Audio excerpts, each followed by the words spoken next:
for when my blue ball hits that leg and can't be rush peeled and is not in perfect position. Do I have a bit of patience, or do I go up there now and try to scramble it into a better position? So here he is. He's loading 6 with yellow, and he's going to try and rush the blue ball through hoop 10. The ratio's got to weigh a little bit on Trevor there. I think yellow probably went a little bit further, and black wasn't quite as far as he wanted, but all achievable, all fixable. In the past, Lawn 1 and 2 at Cairnley have been notoriously quite tricky and difficult, especially on that east side of the court, and that's possibly why I would have automatically said I think I would have preferred to keep control of hoop 5 more than going up. That's if blue wasn't peelable. And we'll see in a moment. Guys, can you hear me? Hey, morning, Edward. Morning. How are you? Good. All good. Okay. Yep. Hi, Edward. Kevin here. Sorry. G'day, Kevin. Just joining at hoop 5. G'day, everyone. Got Trevor on a slightly delayed standard triple, looks like. Yes, Pretty yeah. strong. What I think it's he had to be in now.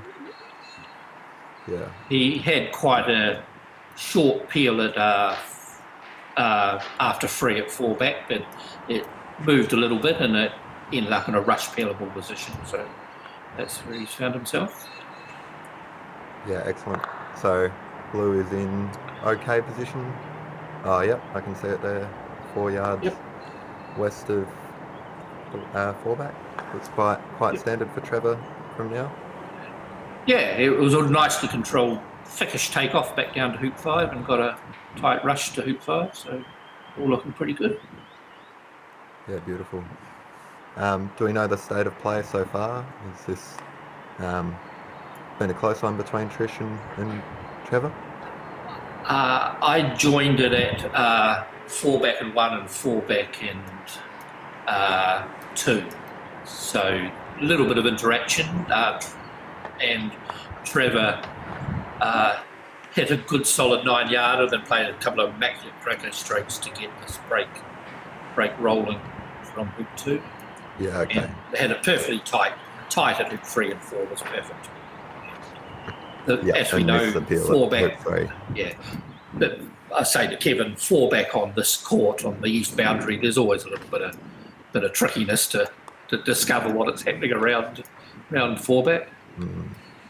For sure. Well, that looks a little angled. A bit angled, yeah. Got a couple of options here. Yeah. It's quite tight control. It's in a promote. Yeah.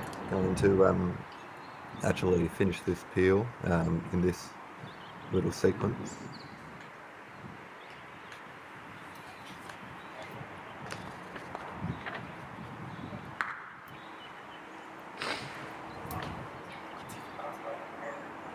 Yeah, the important bit here is just getting this weight right of this shot. Edward, he doesn't want to, well, ideally it pops through, or ideally it ends up in the jaws, but doesn't want too much power that it gets a bit of leg and isn't, the most advantaged position at the end of the shot. Yeah, yep. Yeah, I'm just wondering what sort of angle he has here. It looks 40-ish degrees suddenly. Oh, that's quite a good shot. Yeah, it's a good shot, yeah. Yeah, the fat part of the ball right into the jaws there, rather than, skating off an inside leg out to the side and having a tricky one to come back to. And then giving himself plenty of room, rushing yellow all the way to the corner there to play a nice large croquet stroke across the lawn, which Trevor's quite good at, getting yellow down to 2-back, going to red. You'd be fancying input from this position for sure. Yes, and there's going to be, looking at that setup, there's going to be opportunities to get this peel through Rover after Benoit, well before Rover situation. So yeah, yep. It's looking pretty good.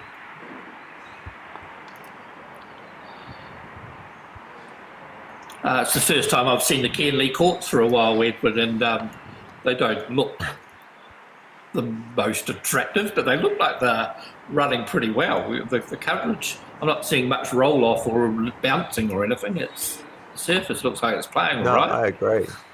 Yeah, and it looks quick enough as well for a tournament like this. Canley's always got that sort of sandy bottom to it, so it can look a bit browner than other courts. When it's playing even quite well. So I think they look alright on the view that we've got.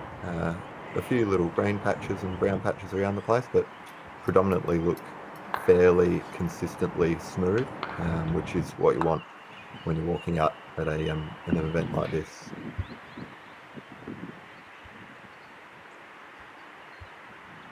Yeah, and Trevor's, while we've been chatting, Trevor still looks well in control. I didn't quite see where his load to 2-back ended up, but I'm sure it's not a bad of position. Oh, he might have got unlucky there and hit the peg, has he? Yeah.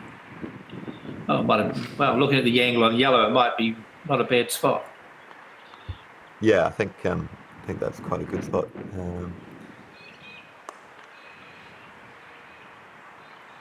And a good shot as well. I like leaving blue there with a little bit more room, as Trevor has. 100%. And on the west-hand side, Yeah, exactly. You've just got a bit more room. So for those who are just joining us, Trevor's midway through a triple peel. He's got blue ready to peel at Rover, and he's about to run 2-back under quite good control. A little bit of swing there on the lawns. Obviously, for those who've played a bit at Canley, you'd be well aware of some of the swings around the lawns. But Yes. Yeah. I mean, Trevor does like to get close to the hoops, but that would have, might have been a little bit of butterfly as you see that ball drift off that hill a bit. But generally safer to be trying to get that close when you're only a yard away, rather than 2 or 3 as Trevor was for that previous shot. That's highlighting your last comment, Edward, how good that blue was. That he wasn't pushing it right up to the hoop, and he's now can rush this yellow into a nice position to load 4-back and control this blue to do the peel going to 3-back. So it's and having it that touch further out from Rover gives you a couple more options, and just gives you a bit more room. You don't need, if it's say a foot in front of Rover, so you really need to be a foot away from it to be able to keep control in front of Rover, where he's now 1.5 yards from it, and he's going to have no troubles keeping it in front of Rover that. So quite a nice position for Trevi here. That's a really good load at 4-back, and he's quite good at this role. So we see him play it here.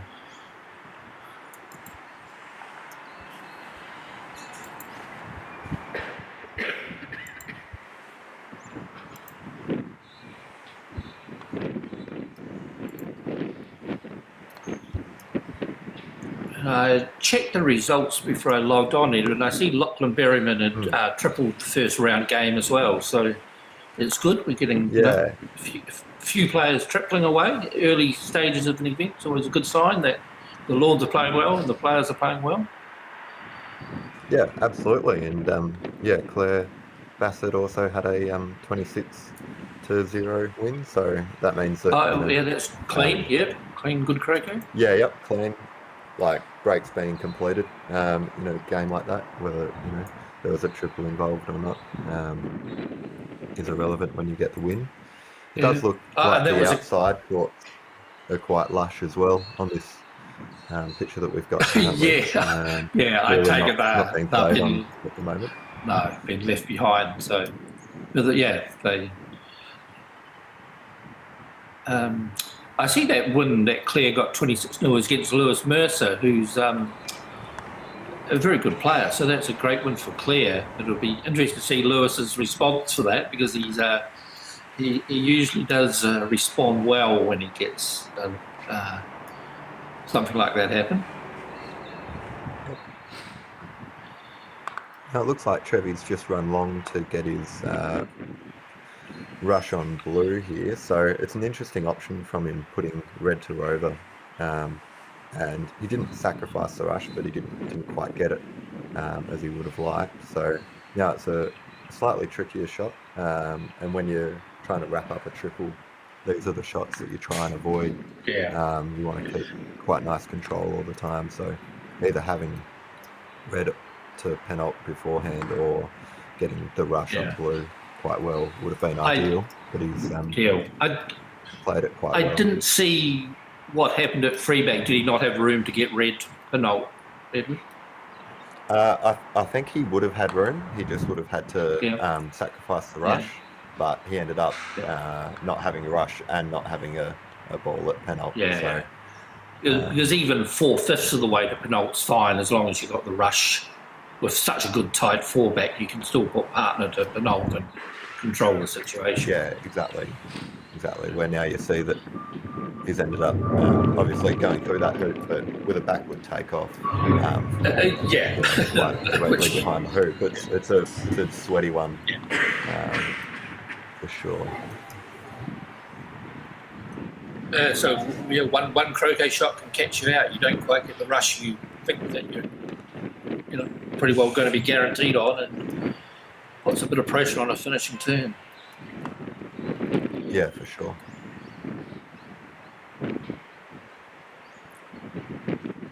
And nothing tricky, but still, it still needs a bit of care. Sideway takeoff. Yeah, especially first game of an event, when you're just trying to get the feel for the lawns, you really want to be playing in a rhythm, and when you're doing larger croquet strokes or more difficult croquet strokes that take a bit more thought, that can knock you out of rhythm a little bit more. Oh, that is skatey. Let's see how he goes here. And there we go. So not quite having the rush to get blue to nice close position in front of the hoop, or not having it in a nice pioneer position to begin with, has meant that the actual approach to the hoop was from the side. And as I was just saying, when you're trying to get in a rhythm, these more difficult croquet strokes like a flat mallet approach from the side do take a bit more time to sort of knock in for a tournament, and Trevor's unfortunately failed that one there, so Trish does have a chance to counter-attack and get her own triple going. The lawn is quite well set up. Yeah, I mean, Trevor will be cranky, and rightly so. That's not one Trevor usually puts down. I must say that was good camera work, because the camera concentrated on Trevor's face as he's walking off. And I think it was a pretty good 4-letter word coming out there, which is understandable. Yeah, yep. Yeah, none of us are happy when we have all the peels done and break down, especially not when you've got, a laid break for your opponent in the middle of the lawn. And you've got to release that tension somehow. You've got to do something. You can't bottle all that in sometimes and, say la vie. You've got to react to bring yourself back into the focus. Yeah, for sure. For sure.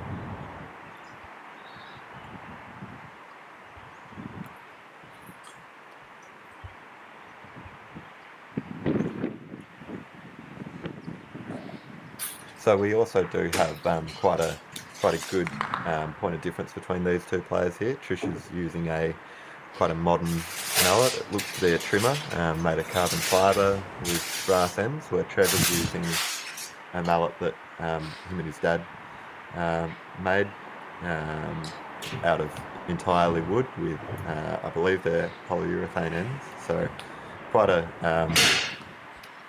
difference between the equipment that these top players are able to use. But as you can see, the way you play Yeah. does make the biggest determination. Yeah. And notably, probably at least a pound difference between the two mallets.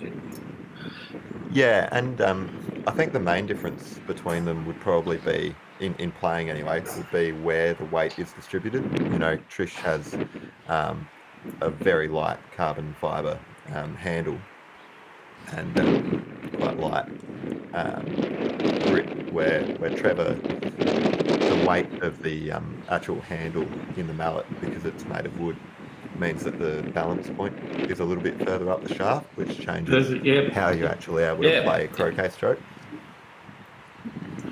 You know, so rolls for Trish might be slightly easier because she's got a little bit more weight in the bottom of the mallet, which allows her to sort of drop the mallet on the ball and you know, allow roll shots to sort of pop off the face, where Trevor's got to sort of hit through the ball with his bottom hand a bit more, which he's very good at. But it is that difference between the modern technology and the older technology.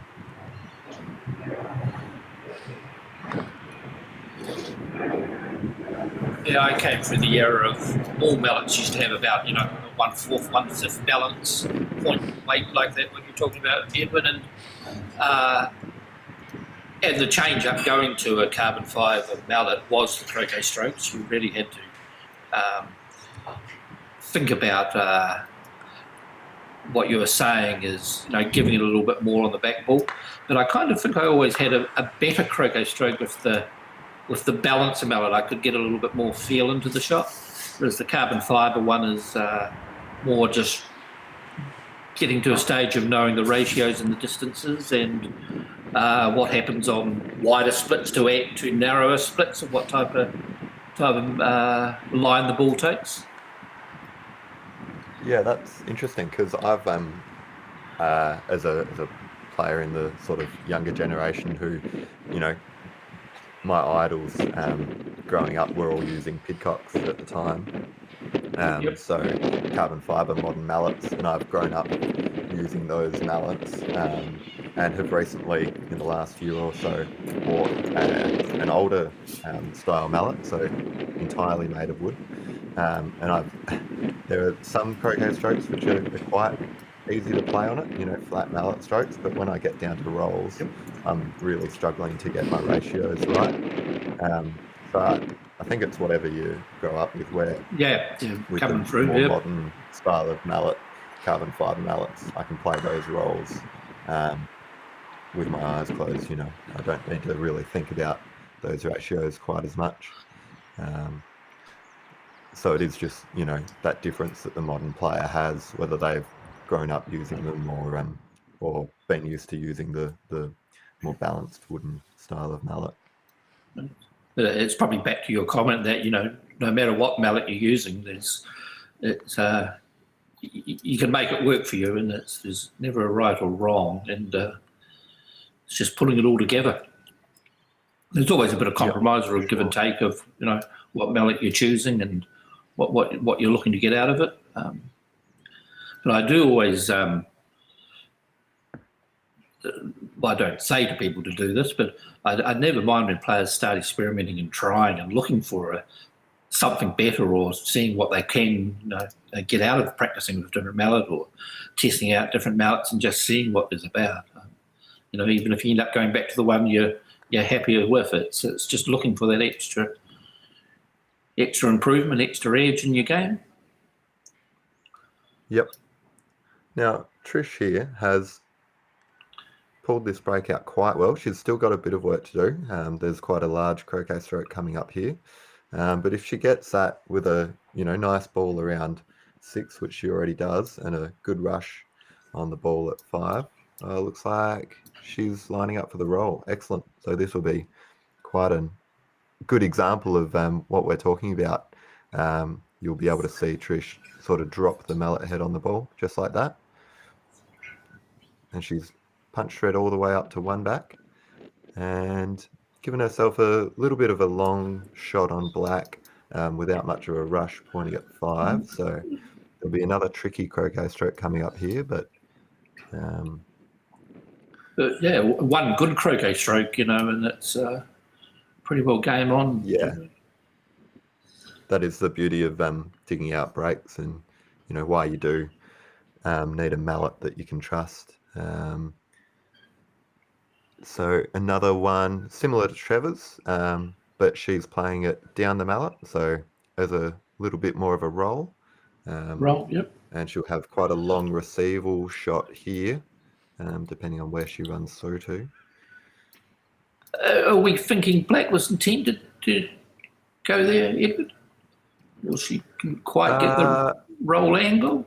I'm not sure. There is on this Canley lawn, there is a bit of a hole, almost exactly where Black is, in between hoops 1 and 5. So it might have just slipped down that. Slipped down, yeah. Sort of a bit further away than she ideally wanted it to be. But played the shot at the angle that she knew she could get right in front of the hoop with and take the return Roquet on maybe what not it was. Worrying about, exactly. And that is one of the beauties of it. If you have control over the hoop, you have control over where your ball's going to end up, and ideally better control over the break because of it, rather than trying to get a perfect receiver ball and then maybe sacrificing your hoop position a little bit. So she's done the right thing here and is continuing her break and looking to take off to red, improve its position slightly before going to blue. So all under, you'd say, good control. No, she scrambled this really well. It was looking good. Yep. Yeah, and I didn't notice before, but she did start the break from hoop 3. So trying to get a triple out of that, she would have had to come up with quite an interesting ball movement. But unfortunately, she's missed that one there. That's a bit of a shame that slipped by that red. It wasn't a long one. It was a slowest pace shot, so you can sometimes get a bit of drift. But it was good croquet after that. Trevor got punished for putting the triple down, and Trish got a break going that she would have liked to have obviously kept going. But puts Trevor back onto the lawn. Lining up with his peg ball here, so won't be able to finish this turn. Probably just looking to reset, which is an interesting choice because Black is quite close to blue and clearly as he's hit that shot is shooting quite well. So he's turned down the opportunity to win the game on this turn, but should be able to reset quite well from here. He's got a few options of where he can send balls with a couple sort of in the lawn a little bit.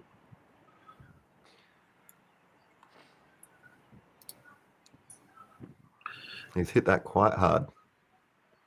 That's well paced. That's good shot. Sending that ball quite close to its hoop, so it's not a load for any other ball. For instance, if you were to put yellow there, if yellow hit Black or blue, it's got a ball at its hoop. So quite safe play, getting that ball all the way towards its own hoop and in that corner.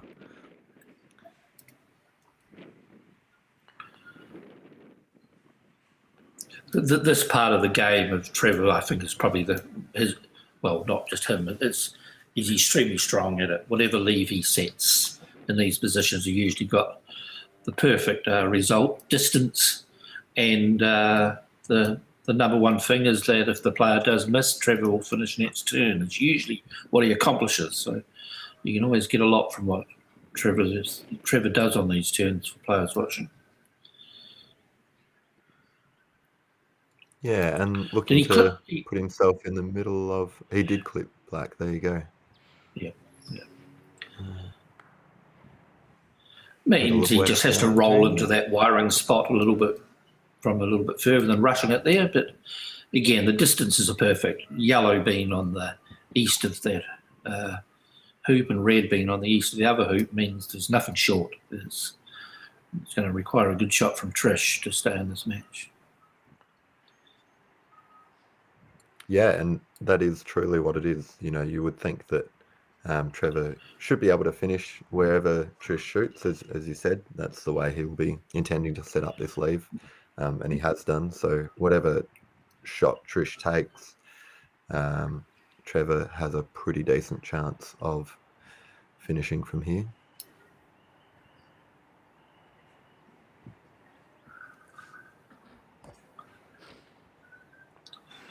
I mean, if there is an ideal, it's making Trevor rush to Penalt from down the south end. But she likes the shot on yellow at the whatever the target is. It's always left. Close. It's actually an interesting shot here from Trevor. Whether he'll just try and tap onto yellow and get it in the lawn a few yards, getting a rush on blue up to red or up to Penalt, or whether he actually hits yellow down a bit further and tries to get it into the lawn a little bit further. You would think that the tap on and just tapping it in is probably on here. Yeah. Trevor likes tight control of that first rush. He doesn't want to be stretching things. So again, I'm not sure where he's rushing blue to. I didn't see if red can rush to Penalt or not, but I think it can, can't it? Otherwise, he's got a straight rush to Penalt. Yeah.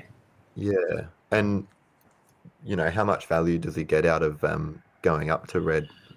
Oh, he looks disappointed with that rush. He's definitely behind the hoop, so he won't be able to control his rush out of Penalt if he does get in front of it. Red was quite deep. Control of where the receiver ball goes. Yeah. He was more or less forced into rushing to Penalt. Yeah. Yep.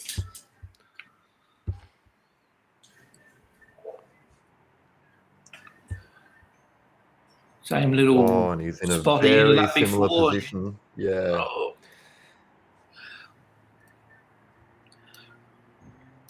Played that last one medium hard, so see if he puts a bit of action on it. Yeah, well, played it softer. Might have been easier, not sure. Yeah. Yeah, it's quite a good shot to get through and have some sort of control. That one's an easy one that could go really anywhere when you're hitting it at that pace. But yeah, good shot from Trevor and a good rush back as well. Anywhere within 3 yards of that yellow ball, I'd be pretty happy. And looks like he's trying to get it into the lawn a little bit as well, rather than taking off. A nice control. I don't mind either or there, Edward. He's got the perfect rush anyway, so it's all irrelevant. But I don't think there's any problem just doing a delicate shot to get the rush on yellow and rushing back to the boundary.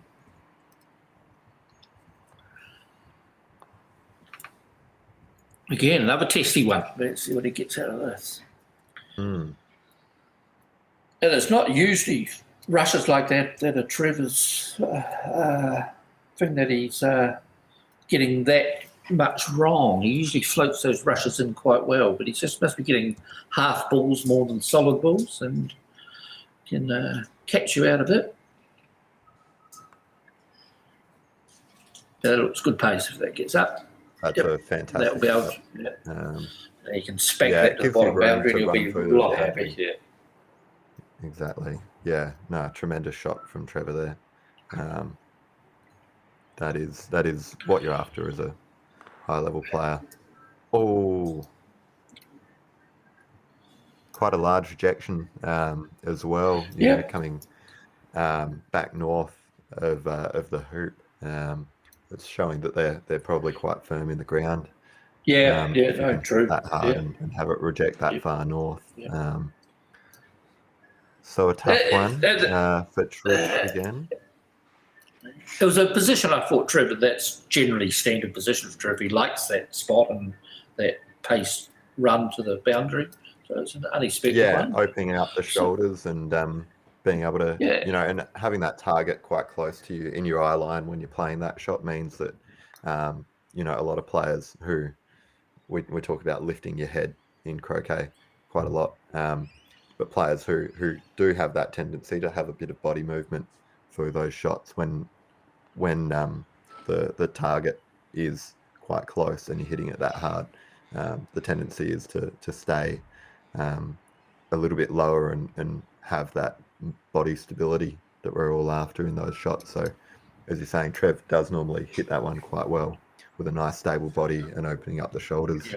You know, it's quite nice to watch actually when he does play that shot correctly, but unfortunately not on this occasion. No, Is he looking at all the listeners peg correct. Well, I don't know what times they're playing, but yeah, he is. Yeah, I believe they're 2.25 hour games, Okay, and so this is short definitely games. a shot at the peg. Yeah. Excellent. Yeah, well, Oh, no, no. it's not. Shot through the black. Well, it might have been a pass at double with the peg in the black. I won't say that to Trevor, but yeah. Yeah, well, it would have been, in his eye line for sure, and a good little teaser for the crowd. But Trish, you know, it's the right shot to take, not leaving a ball in the lawn, and if blue had shot through, it goes up towards yellow's line of play. So you definitely chose what you'd call the right shot. Yeah, I think the right shot is always the one that you hit. For Yeah. We've got Trish for hoop 6, isn't it? So she's got a bit of work to do to get something going from here, but she's. She can definitely get blue into the lawn, though. You know, there's quite a nice. Oh, that's a good shot. Yeah, to get blue all the way to one back and get a nice shot on black. This is, you know, about where most people would like to be to have room to play this shot. It'll be pretty standard. I think she might. What a drive. She hasn't got big strength, Trish, and this one could be just going west line past the peg, trying to get the rush to hoop 6 and deal with that. But we'll see. Jeez. I know you're right. She's getting the right angle to go there. Yep.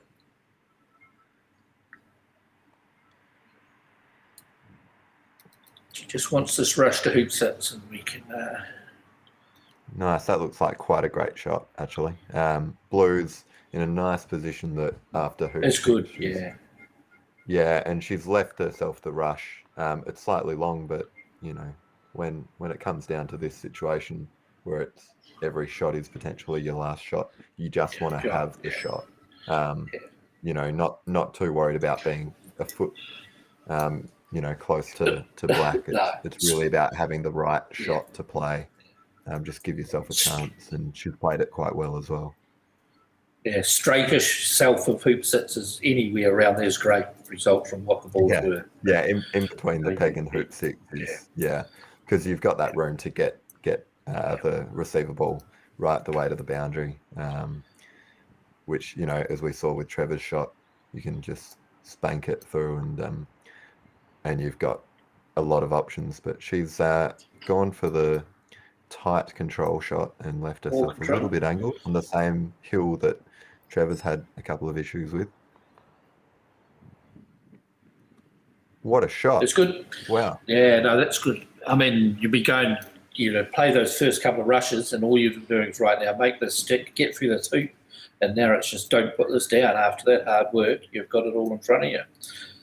And she's got a couple of options where she rushes this black too. Yeah.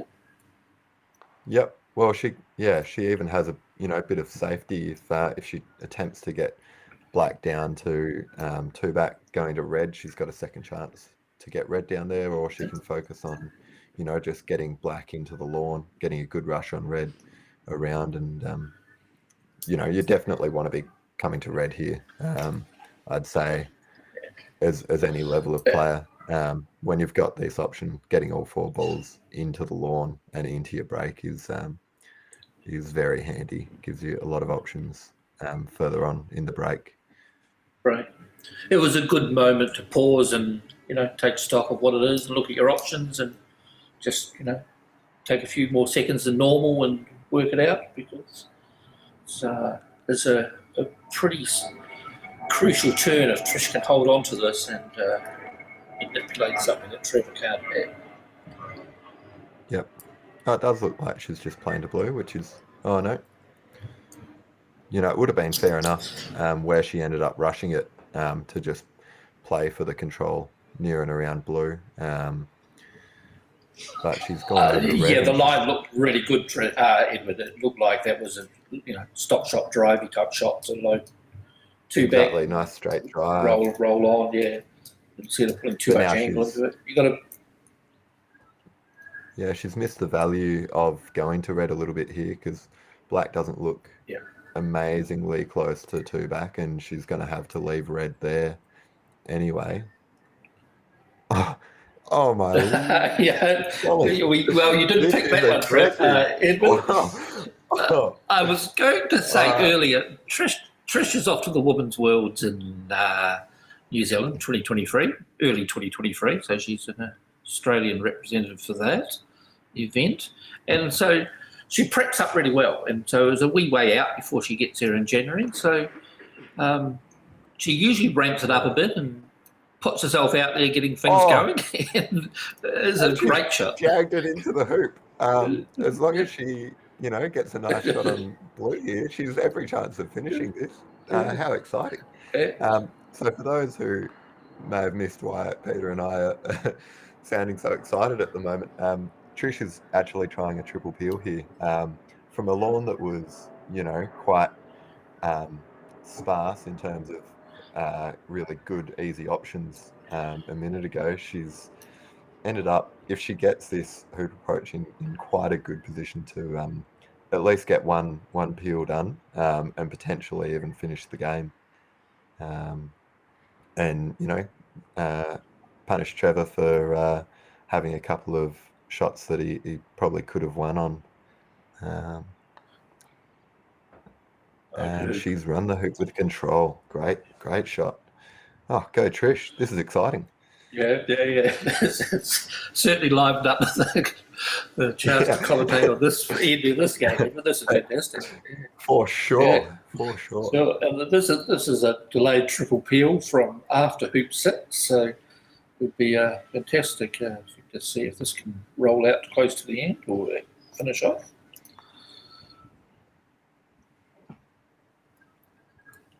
That looks good. Rush on black to two back.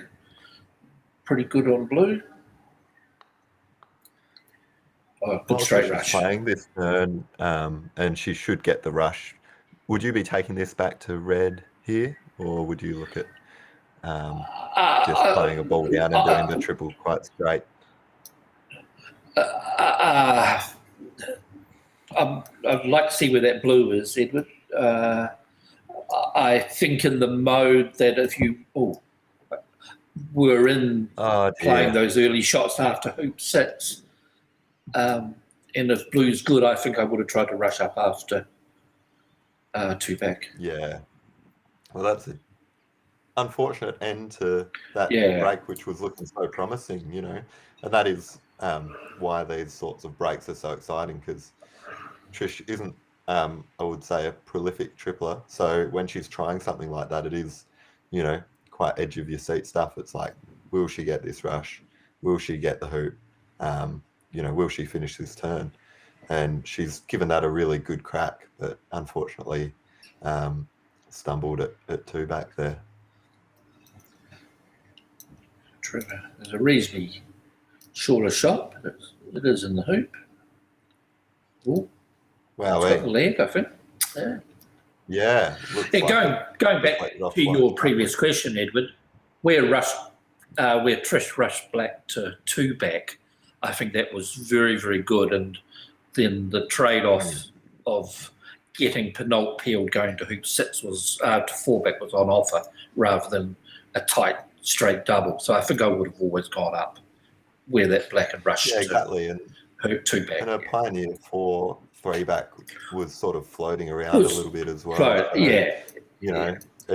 It's not going to be tight either way you look at it, so you may as well go back down and then play the takeoff back. So Trish has rightfully taken her hoop. She's got a couple of long options on offer. I'd definitely be tempted here to be hitting black and trying to finish this break. Obviously, it's fairly do or die at this stage, and she's taken a far safer option. She's weighted that pretty well. Yeah, she's weighted that fantastically. It's a tricky weight one. I mean, there's a few players would have put that to the boundary, a little bit west, because it's still a difficult one to weight that shot right. Yeah. Yeah, no, she has played it well though. Interesting point about these lawns, as we're saying, they haven't been maintained to the same standard that they previously were over the last few years, for obvious reasons. And have you looked into or played on artificial surfaces for croquet at all, Peter? If they're an option for the future. I'm struggling to think, Edward. I have hit on one. I haven't played a game on artificial courts.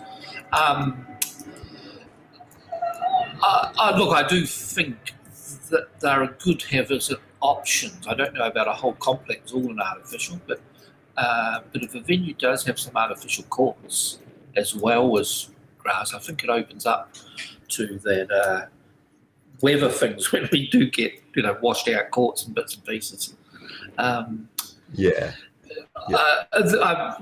things what I have looked at or seen cost floating, there's a bit of maintenance in artificial courts, and the cost is obviously quite high to start with, but then so they don't work out a great deal difference in maintaining grass courts.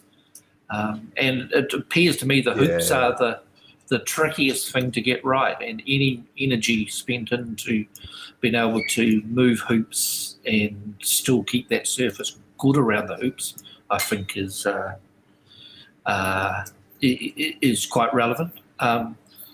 And a lot of players find them very hot. So in Australia, there's always going to be that issue that if the heat's coming off those courts, it could wear out a player quite quick. Right, that's interesting. I saw quite a long time ago a video of I think it was Harley Watts or Tim O'Leary bouncing a ball from one of the corner hoops into the south boundary in a court that we have here in South Australia, which is artificial, on those hoops, and they just made them, sort of rock solid and immovable. But as you're saying, you'd like to move hoops because you end up with wear patches around them. They wear, but at the same time, those wear patches are going to stay there either way. But at the moment, I know that I enjoy playing on real lawn. Being able to replace an 8 foot by 8 foot square around the hoops where you can always replace an area and have a couple of hoop hole options. I think would be. Certainly with watering around the world, it will be an option. It'd be quite tricky to be able to water certain courts in parts of the world all the time, and artificial courts may help there. Yep.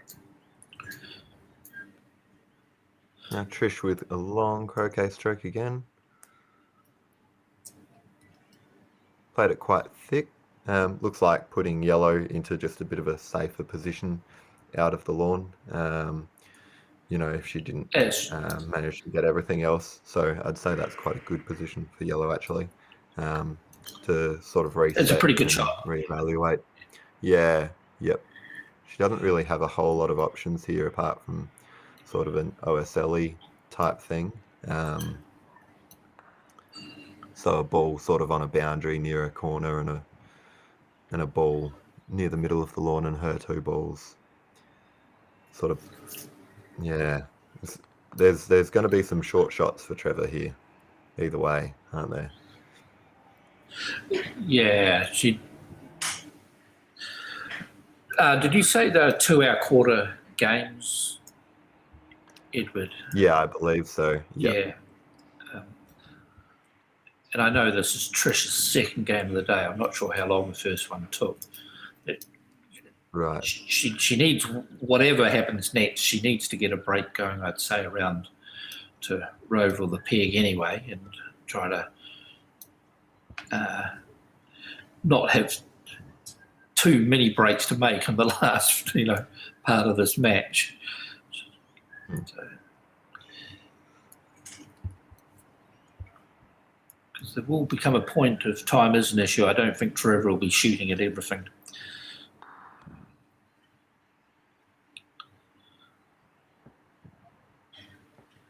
No, but it looks like he would have one or two, quite safe shots through on this one, whether he shoots. Yeah, that's... blue through from A-Bolt towards black, going down to a position similar to where he currently is, or even, blue through these two balls. Black through these two balls, leaving blue sort of in the corner. They're all quite safe shots. It does look like he's going over to blue, maybe just having a look at its shot on black, but say that black would be the ball you want to play. No, he is playing for black. Oh, yeah, Trish. Yeah. Interesting. So I'd probably happily give, Trish that ball in corner 4 there, shooting black through yellow maybe, but that is, where knowledge of the venue comes into account, and that is a very difficult boundary to shoot along, and this isn't all that long a shot. Down, yeah. Yep. But it did look quite short. It only looks like 12 or so yards for that shot, but this also looks only about 10 yards as well. 10. So. And narrow miss, up to the corner.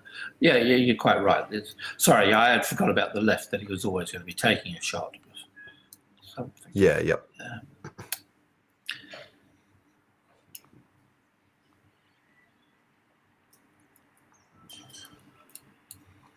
Righto, she's played with yellow, so...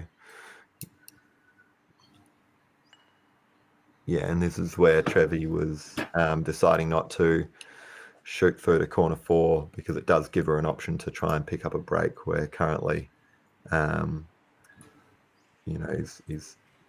she is going to struggle to get in front of 3 back with anything, forward play, where she could attempt, a hold and load, or even just roll off the hoop if a ball was in corner 4. Oh, it looks like she's playing a pass roll to the hoop, which is, slightly safer.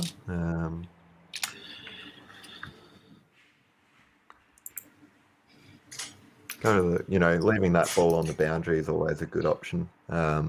If she didn't get in front of the hoop, where now she's got balls in the lawn. 100%, yeah. Because she could have run back to red, getting a rush on it, where now she's going to be leaving herself either quite a long shot or, oh dear.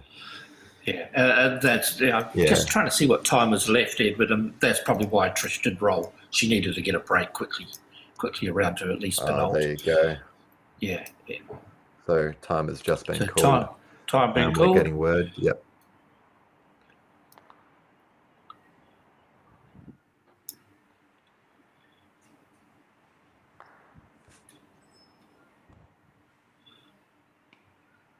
Another one just to the left. Yeah. Got to say, the production quality of having Croquet on our screens is coming along in leaps and bounds. My Sport Live are doing a great job at this event, and Trevor has won that one on time there. So unlucky to not get the peg out. It's always a bit of a when there's no 26 sitting next to your name. You sort of that's a good one to ask players what happened there. But it's a bit fraught result, isn't it? Yeah. You had a tight triple on, you put it down, things didn't quite finish out how you'd want. So you take the win, still feel a little bit, okay, I've got to get it right for next round. Trish played a good match, and even though she did put down a couple of crucials, there's a pretty good bit to build on there for the next few games for her today. For sure, yep. Yeah. So first two she's gone down in, but you know, she's quite an experienced campaigner, so can bounce back well. Yeah. If she gets a good run in the next game, for sure. So both of those players are in Block B. So Trish will have Josh Wilson and Roger Bird to still go. So pretty good matchup still left there for her. Yeah, absolutely. And I see Robert Fletcher's in Block A, and he had a bye first round, so he must be out on the court there somewhere as well. So it'd be good to see if we can see Robert.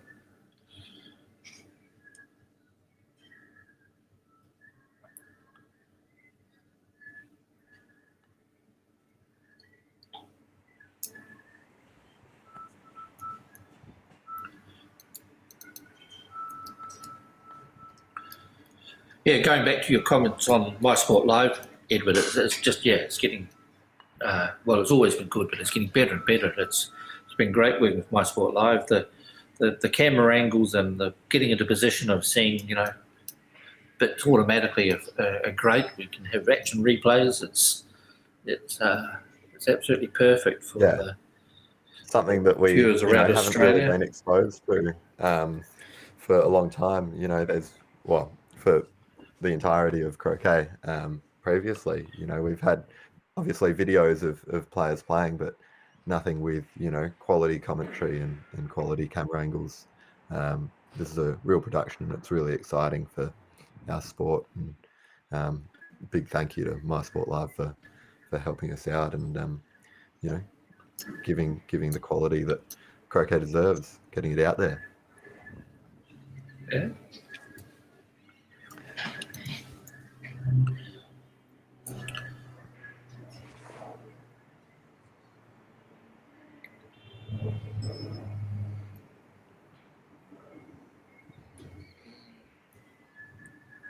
So we're just waiting for what's going to be happening next. We're over onto court one by the look of it. Yep, Robert in play, up to one back. So it looks like Robert's also in long trousers. A little bit of interaction. Yeah, which is very rare to see, actually. Not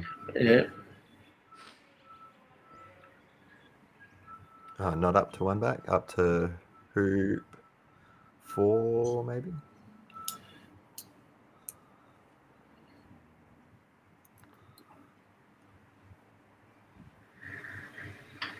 Oh no, up to 2 back.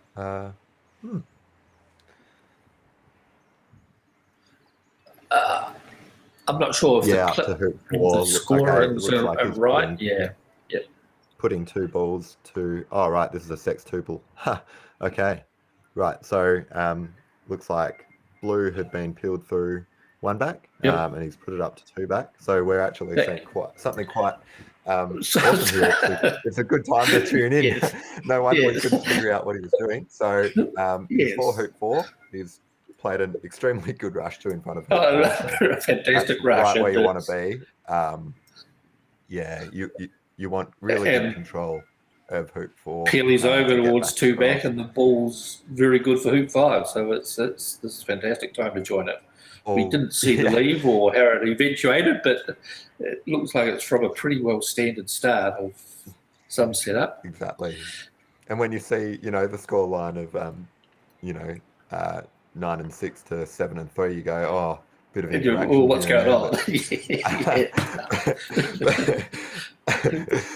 But the truth is revealed, and it's just Robert trying to get into the rhythm of the tournament, and try and push himself a little bit on a big turn. He hasn't played a lot of association croquet as of late.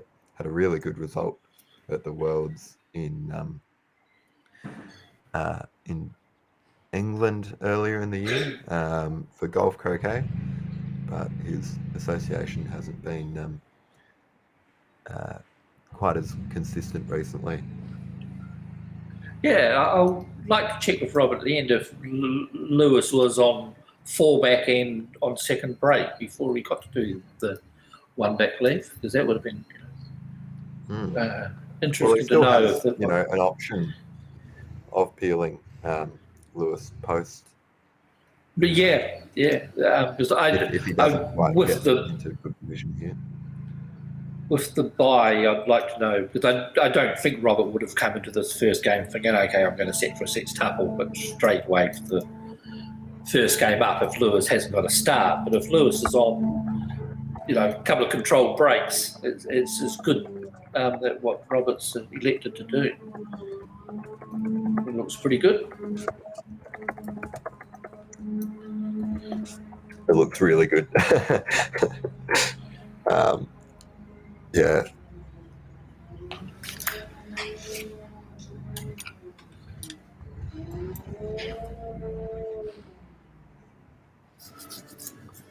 So,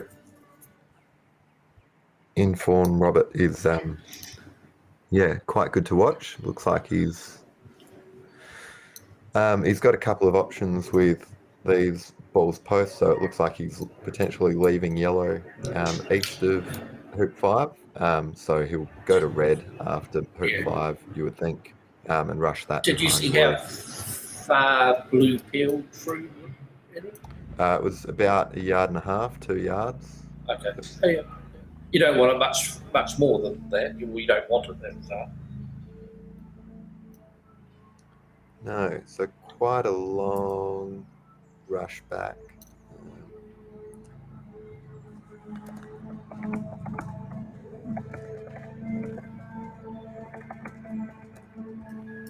It's a good rush.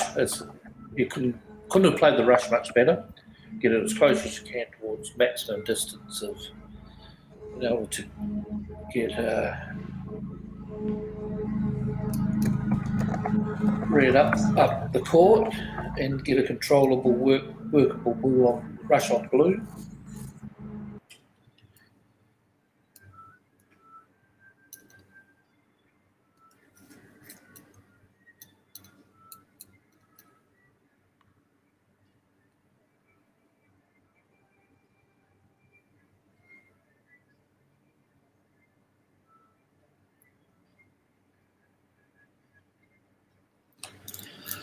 And Robert's got a nice rush on blue over to 3 back, and it's the break's always going to be at risk on a sets tuple, so he's going to require the rush is a little bit short. He would have liked it to be a little bit further east so he could play the nice angle into the peel, getting the rush on yellow to hoop 6.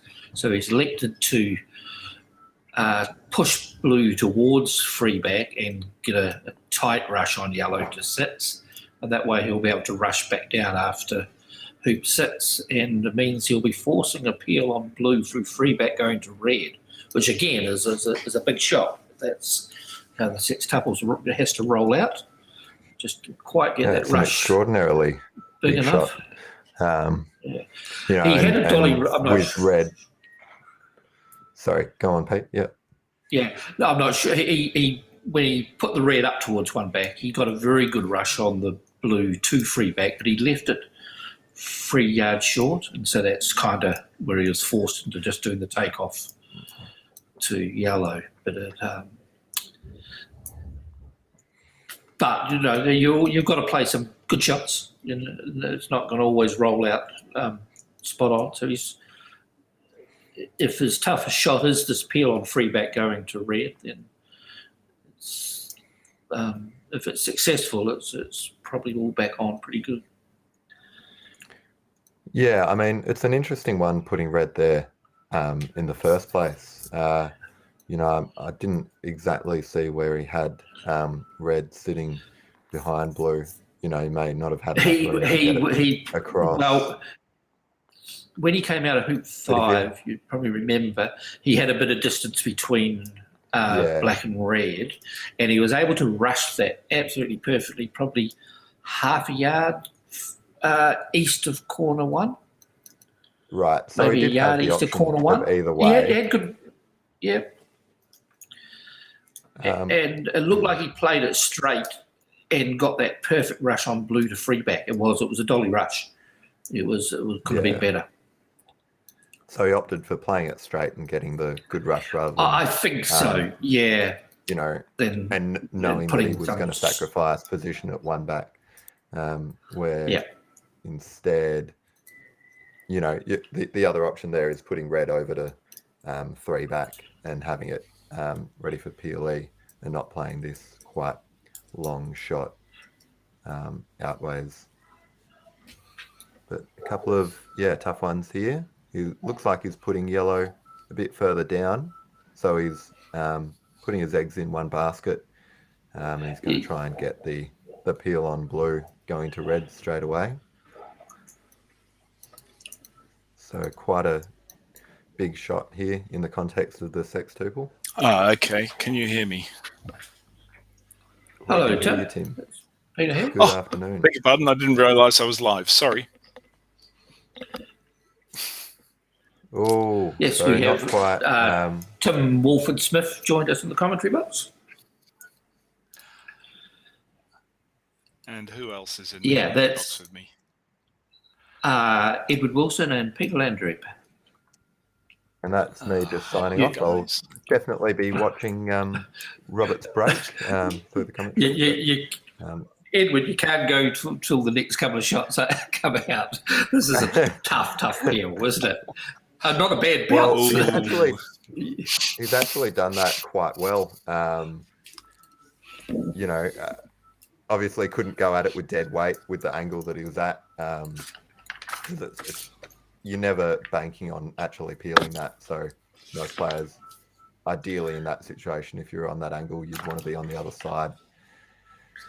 Anyway, this I think shows the value in having red up closer to 3 back. He could have at least controlled the rush, even if he had a difficult shot to get blue into the hoop. He would have been able to play it slightly differently so that he had a better chance coming back and still definitely having the rush. Where now, you know, quite a long shot onto red, didn't get the rush in front of the hoop. Now it's a difficult takeoff to regain control. So he's still, you know, at odds to get the hoop for sure. But the chances of him actually having a controlled rush back up the lawn to blue, where really he also needs to rush peel blue through. You know, there's not many options that he can sort of knock it to the side. Oh, that's a tremendous shot. So he's got the rush back, but he probably will be looking to rush peel blue through the hoop here. So rushing it all the way to the south boundary, because it is close enough that he can't really knock it to the side to roll down to behind yellow. And so if you're really banking on the sextuple, you want to get the rush peel here. The pace he had to play the peel at free back meant that the bounce back was a pretty good result, Edward, that to be reasonably straight and still rush peelable. So he did kind of, well, he maybe got away with it a little bit, but it's not a bad outcome. Yeah. Oh, actually, blue is a bit further out than I thought it was, so may not need to attempt a rush peel. But still, yellow's that straight that, you know, it's a difficult shot to put blue into a position to actually roll it through the hoop